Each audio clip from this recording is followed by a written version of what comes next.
first of all, let me say thank you to all of you for coming. I know time is a scarce resource for everyone, so thanks so much for coming, and thank you for putting this event together. I know it takes a lot of time and a lot of work to do that, so thank you for all that sort of work. I'm Cliff Hamilton, and I'm running for mayor, and I'm proud to say that I've had a lot of years of art experience. A lot of it I haven't shared here in Sedona because I've been busy with other things, but it's both personal and professional. I'm going to skip over that stuff about taking art classes in high school and the drama of junior and senior class plays, and actually playing guitar for 35 years and even being known to sing a little, and skip to really three things that I want to touch base with tonight. First of all is one I think many of you know about, the Loving Bowls program at the Sedona Arts Center. Many of you may be aware that I do basically all of the glazing for those 900 to 1,000 Loving Bowls that you see if you participate and go buy some of those. All that color and so forth basically is mine. This is our 6th year, so I've handled somewhere around 4,000 to 5,000 bowls in the last 5 seasons and moving here into our 6th one. I put an example of one of those Loving Bowls out there on the front table with some of my literature, as I did with some of the other art that I want to describe, because second is a particular form of art that is unique to me. It's a form of wildlife art or natural art done in heavy brass, done with the welding and grinding process, and one that I personally developed.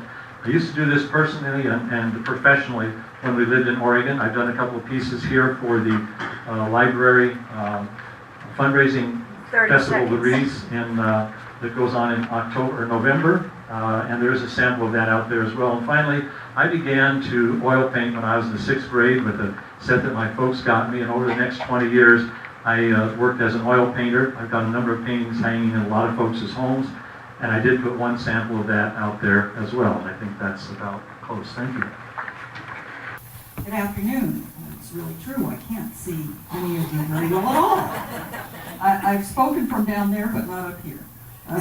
So, unfortunately, if I didn't talk about my art experience in school, I'd be saying nothing to you. So, I am going to tell you that when I was in 4th grade, I took violin lessons and went on to play in the junior high school orchestra.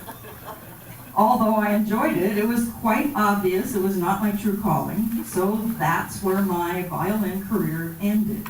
Mostly playing, and Russ will appreciate this, afterbeats in the second violin section of the junior high school orchestra.